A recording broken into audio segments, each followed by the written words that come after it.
Bonjour à tous, aujourd'hui je vous présente mon testeur de piles AAA, cette fois sous la forme réalisée. J'avais déjà présenté sa conception générale dans la vidéo DFT A247, je vous mets le lien en description.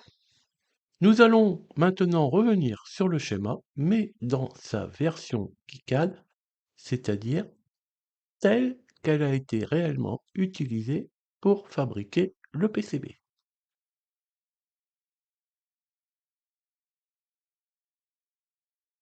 Lorsque je réalise un schéma avec KiCad, c'est que je prévois une fabrication de PCB.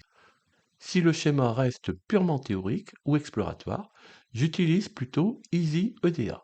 Ici, l'objectif était clairement d'aller jusqu'au circuit imprimé. Le fonctionnement repose sur un microcontrôleur Atini 85, référence que j'utilise régulièrement. J'ai d'ailleurs développé un programmateur dédié Atini 84, Atini 85 que je présente dans une autre vidéo DFT A235, lien en description. Les résultats du test sont affichés à l'aide de 3 barrettes de LED, première, deuxième, troisième, chacune composée de 4 LED utiles.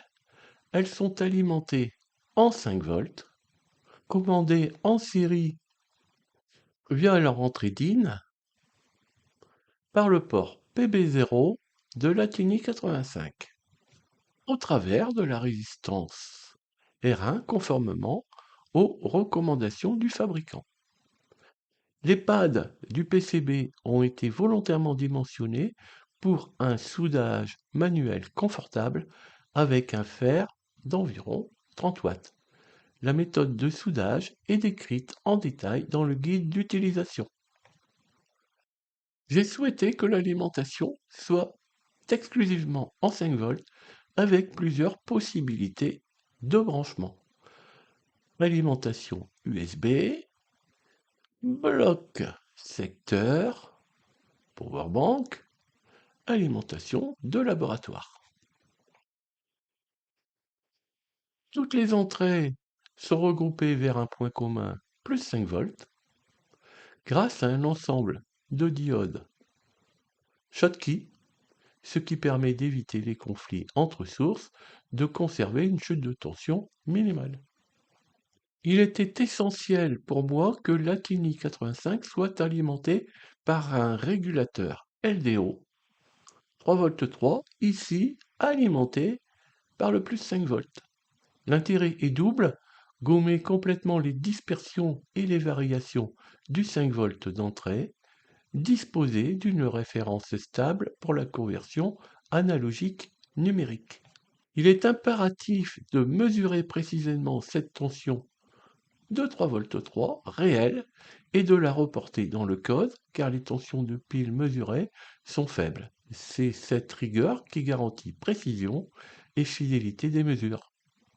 Le transistor Q4 est dédié à la détection matérielle d'une inversion de la pile. En cas d'inversion, la LED D19 s'allume immédiatement indépendamment du logiciel. Une erreur de distraction m'a conduit à dessiner ce transistor à l'envers sur le schéma KiCad, voire Eratom 2. Le principe est le suivant, la tension sur la guette de Q4 devient suffisamment basse, ce qui permet de vaincre son VGSTH, la LED D19 dont la tension de seuil est d'environ 1,89 V s'allume. Il est donc nécessaire de sélectionner un MOSFET avec un VGSTH d'environ 1,4 V, mais pas trop élevé non plus. Je recommande fortement de trier vos MOSFET pour choisir celui dont la tension de seuil est la plus adaptée. Vous noterez que le code intègre également une détection logicielle d'inversion, mais celle-ci n'est effective qu'après le lancement du test. Dans tous les cas, l'Atini 85 est matériellement protégé grâce à l'association R2-D22. D22 est une diode Schottky monté en inverse. En cas d'inversion de la pile, le courant dans D22 est limité par R2. La tension est alors clampée autour de moins 0,15 volts. Cette valeur est inférieure au seuil des diodes de protection interne de la TINI 85, suffisante pour être détectée par le logiciel. A l'inverse, en fonctionnement normal, le courant dans R2 est quasi nul, la mesure analogique n'est pas perturbée. Attention, R-atome numéro 1, ce n'est pas Pb1 qui est relié à la cathode, mais bien A1. Le transistor Q2 constitue le générateur de courant utilisé lors du test en charge. Là encore, le choix d'un MOSFET à faible VGSTH est primordial. Le courant débité est approximativement défini par Vget moins le VGSTH divisé par R4, avec une commande à 3,3 V via Pb1. Un réglage fin est assuré par RV1. Je recommande vivement de tester cette partie sur breadboard avec les composants définitifs afin d'ajuster le courant autour de 100 mA. Cette valeur n'est pas critique au milliampère près, mais il faut s'en approcher au mieux. Même fortement dépendante du VGS-TH de Q2. En cas de difficulté, la solution la plus simple est de modifier la valeur de R4. Mais attention, là aussi le code devra être adapté. La tension aux bornes de R4, représentative du courant de charge, est envoyée sur A3, bon PB3 indiqué ici. Cela permet de surveiller le courant, de déclencher une alarme logicielle en cas de dépassement.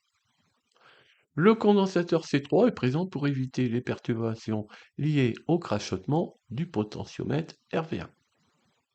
La diode D21 également. Schottky empêche la pile de débiter directement dans R4 via la diode de body du MOSFET en cas d'inversion de polarité. D16 visualise la demande de charge de l'Athénie 85, D17 indique la présence du 5 volts. Sa résistance de 100 ohms est volontairement faible afin d'imposer une consommation minimale, évitant la mise en veille intempestive de certaines powerbanks. D18 est réservé à une évolution future pour le test de piles 9 volts à agrafes. Nous l'ignorons pour l'instant. Le transistor Q3 est utilisé pour provoquer un reset matériel sur l'Athénie 85. Les pads H7 et H8 permettent de connecter un capteur sensitif de pression. Au repos, résistance très élevée. Lors d'un effleurement, la résistance chute sous 10 kg. La tension devient suffisante, la tension donc sur la guette, devient suffisante pour saturer Q3. Un front bas apparaît sur PB5 via C4. Cela déclenche un test one-shot, un reset égale un test complet. Les résistances R11 et R12 sont prévues pour des évolutions futures et peuvent être ignorées dans la version actuelle. Tout ce qui concerne les erratomes est détaillé dans le guide que vous trouverez dans mon GitHub. Le code a déjà été commenté dans la vidéo DFT A247, je n'y reviens pas, il est également disponible. Je reste à disposition en cas de doute de votre part. Jetons maintenant un coup d'œil au PCB.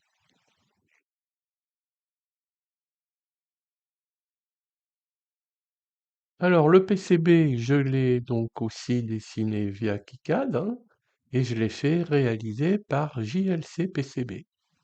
J'ai donc un fichier Gerber qui permet de le reproduire. Alors, regardons tout d'abord, moi je commence assez rapidement, j'essaie de prendre en compte la fixation, la forme de mon PCB. Donc, ce qu'on peut voir ici, c'est les trois trous à droite et les trois trous à gauche. Un, 2, 3. Ce sont des trous pour fixer des entretoises diamètre M4. Moi, je mets des entretoises mâle-femelle la plupart du temps. Et la plupart du temps, elles sont à hauteur de 15 mm. Donc trois trous ici. Je les mets toujours à 7 mm des bords. Et trois trous, 1, 2, 3 ici. Après, on peut voir aussi trois autres trous ici. Alors là, j'ai oublié le diamètre, je ne l'ai plus en tête. C'est pour pouvoir mettre des fiches bananes M4.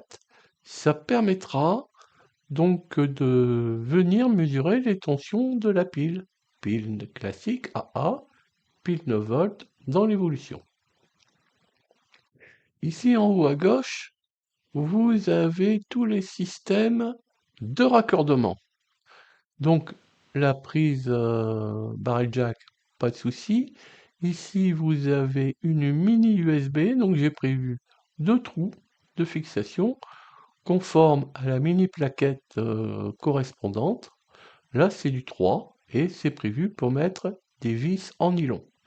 Là, ici, j'ai une autre mini plaquette USB type C. Également, ce sont des trous de diamètre 4. Vous pouvez remarquer que j'ai fait des petits déports ici pour ne pas être gêné avec on va dire, les contours du connecteur sur le câble USB. Ensuite, qu'est-ce qu'on a encore? Ici, alors je n'avais pas l'empreinte, mais je peux vous dire que les pads sont bien dimensionnés, bien placés.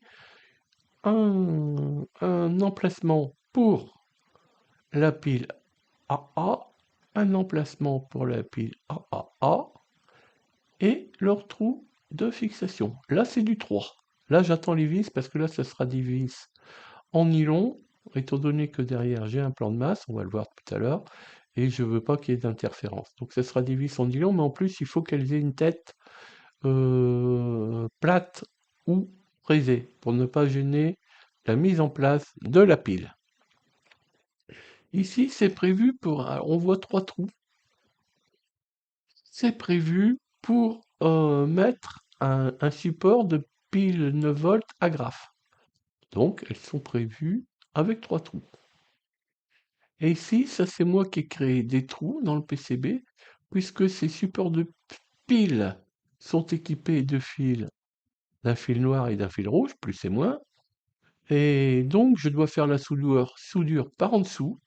Donc ça, c'est pour passer les fils en dessous. Et puis, je pense que c'est tout. Ensuite, eh bien, là, ce qui est important ici, ce sont les trois barrettes de LED. Trois barrettes de LED qui sont ici, qui sont des LED WS2812B, soudées en surface. Donc, les voici. Vous voyez qu'elles sont l'emplacement est assez dégagé pour que vraiment c'est ça qui prédomine, hein, l'affichage. Alors là, ce sont les barrettes à vide, en charge, et ça c'est le diagnostic final. J'ai prévu aussi des LED qu'on a évoqués dans l'analyse du schéma, et puis de plus en plus j'essaie de faire d'utiliser des composants CMS. Voilà, donc l'important, hein, lorsque on est débutant dans les composants CMS et qu'on fait ça au fer à souder, c'est de partir de l'empreinte existante et ensuite redimensionner cette empreinte de manière à pouvoir poser votre fer à souder. Voilà, donc je remanie toujours les empreintes, les pads, pour pouvoir y arriver. Là, ici, on a la Tiny 85 sur sa socket. Là, on revoit quelques-unes des diodes Schottky qui permettent de regrouper toutes les alimentations. Il doit en avoir une autre, je pense, sur l'autre face. Peut-être grossir un peu, voilà. Voilà. Là, ici, alors, je ne sais plus lesquels. Là, vous avez un MOSFET, un autre MOSFET et le troisième qui est ici. Par contre, ici, vous avez le régulateur LDO. Vous voyez, il est tout petit. Donc, c'est ici quelque part qu'il va falloir mesurer la tension de sortie pour la reporter dans le code. Là, vous avez le potentiomètre de réglage du courant de charge.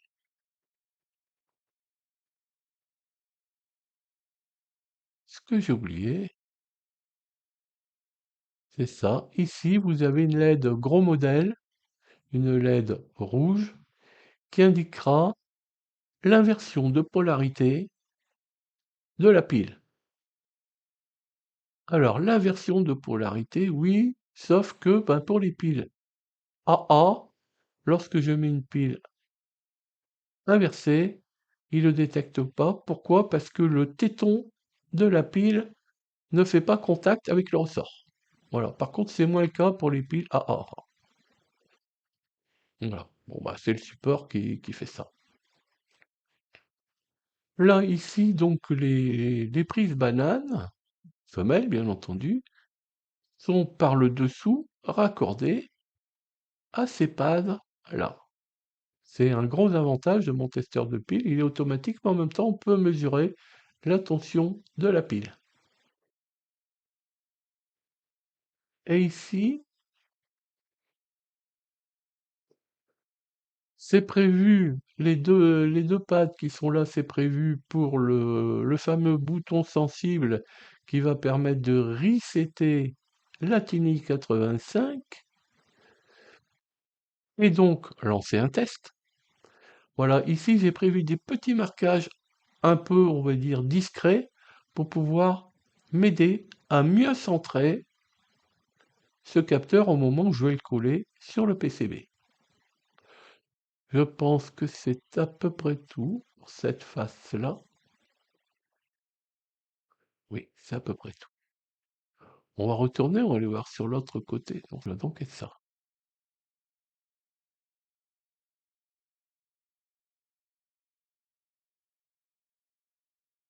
Voilà, vous voyez donc que j'ai fait un plan de masse. Alors moi, j'exagère pas dans le plan de masse, je laisse quand même aérer, je laisse des parties d'isolation assez, assez marquées, hein. Je suis pas dans de la haute fréquence ou des choses comme ça, donc je me complique pas la vie. Vous voyez qu'au niveau des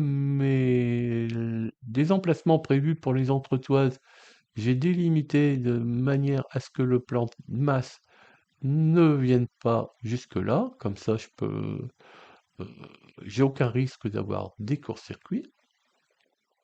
Ça ne complique pas la vie, quoi, voilà. Ici, vous voyez que j'ai mis quelques composants traversant sur l'autre face. Eh bien, c'était tout simplement, soit pour des problèmes de place, mais avant tout, pour ne pas venir encombrer la zone d'affichage. Ici, on voit mes petits condos, 1, 2, 3, 4, sur les 12 LED. J'ai mis 4 condensateurs de découplage sur les WS28 12B. Eh bien, j'apprends à utiliser des composants CMS. Pareil, le même principe, là, c'est de prendre l'empreinte d'origine et de la modifier légèrement par rapport à votre savoir-faire, à votre fer à souder. Ça, ici, c'est le condensateur de découplage de la TINI 85. Ici, deux de ces trois résistances sont prévues pour l'évolution pile à graphe 9 volts. Et ça, je ne sais plus laquelle. Voilà, je n'avais pas la place pour la mettre de l'autre côté parce que j'ai les supports de pile, donc elle est en dessous. et puis c'est tout. Eh bien, je propose que nous fassions une petite démo.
Voilà, ben écoutez, je pense que cette vidéo se termine. J'espère que ce sujet vous aura intéressé. Je pense que je peux vous dire qu'il y aura certainement une autre vidéo moins technique, mais sur la fabrication d'un socle. Parce que bon, ça peut être assez fragile, ce genre de dispositif. On ne sait jamais s'il tombe. Voilà, donc je vais essayer de faire un socle pour qu'il éviter de tomber, et puis s'il tombe, qu'il soit un petit peu protégé. Très bien, eh bien écoutez, à bientôt sur de nouvelles vidéos.